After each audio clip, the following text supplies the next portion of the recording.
So this is my second video looking at the various series and stories done by Alan Moore. And this time I'm going to be looking at Miracleman. And again, I'm going to try to keep this at 10 minutes. At 10 minutes, I'm just going to end it.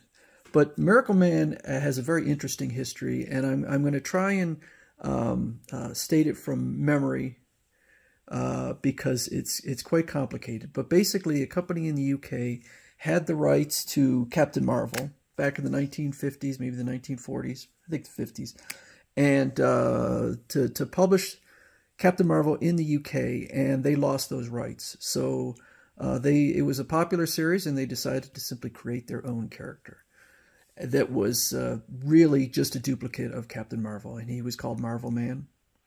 And there was the whole Miracleman family, and he was so similar that it was kind of ridiculous. And so in 1982, they decided to, Alan Moore decided to restart the series, reinvent the character. I guess it was maybe still called Miracleman when he recreated, but when it was brought to the United States, they changed it to Miracleman for obvious reasons, probably to avoid confusion and maybe for legal rights, both with DC and Marvel Comics, given the similarity to Captain Marvel. These are the original comics. These are not from 1982. These are quality comics, and they were reprints of the original black and white and then colorized and released in the United States. And Quality also was doing the Judge Dredd comics, which at the time I didn't realize were originally black and white and then colorized. So these are book versions of them, hardbound versions of Alan Moore's story. And they are put out by Marvel Comics. So I don't know how Marvel ended up with the rights to it, whether it was because of the name or whether they bought it or what, but this is by Marvel. I don't love these books, and for a few different reasons. First of all, there is never a mention of Alan Moore anywhere in here, and he is simply the original writer.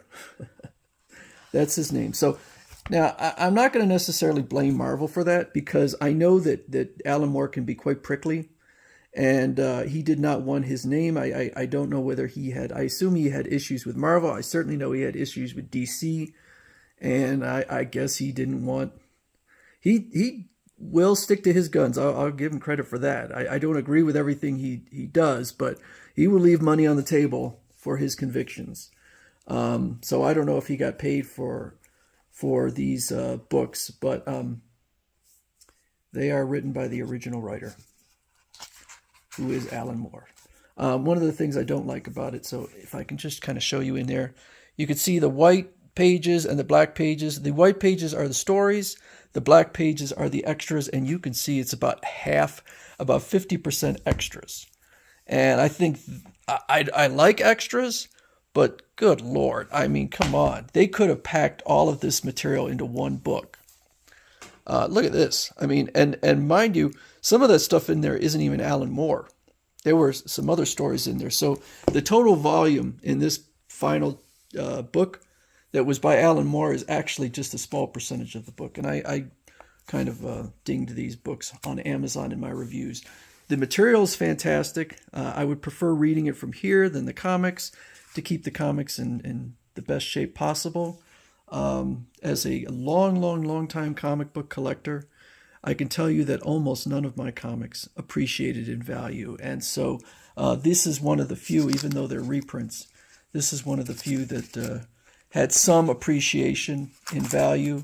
The one that appreciated by far is issue 15, which is listed, I think it was 80 some bucks on in a condition 9.0, which is still not a lot of money for a comic from that long ago. I would say that this is another one that just blew me away, because basically it was Captain Marvel if Captain Marvel lived in the real world. Now there were super villains and lots of superpowers all over the place, but it was a much more realistic take on the character. And I would say that this series is probably the one of the most influential comics in history, the most influential series. And I think a lot of writers are influenced by it who don't even know that they are influenced by it. And the reason was because this is the first occasion where I can remember ever seeing, and I would be shocked if there was another one where it happened, where you had a Superman level character who goes on a murder spree. And you can think of all the different stories that have included something like that, from the series Irredeemable to The Boys. And this has been done over and over again. What would happen if you had a psychopathic Superman level villain or character? And it really is. That's why this particular issue is so memorable, is because the horror is gruesome. It is really gruesome in what they show in here.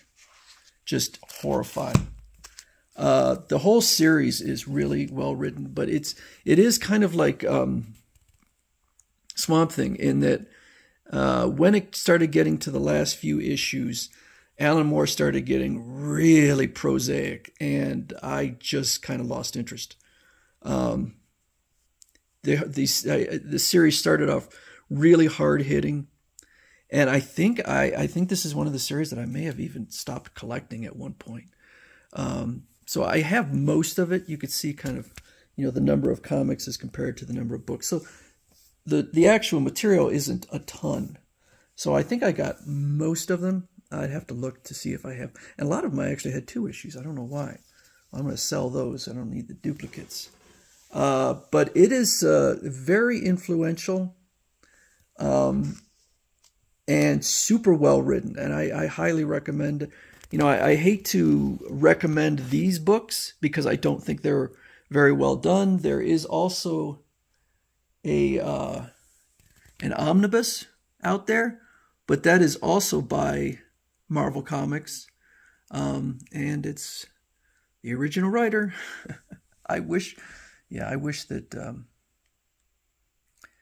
And Neil Gaiman actually, I forgot about that. Neil Gaiman actually took over after Alan Moore. So that's often the case where when Alan Moore leaves a series, another British writer will take over.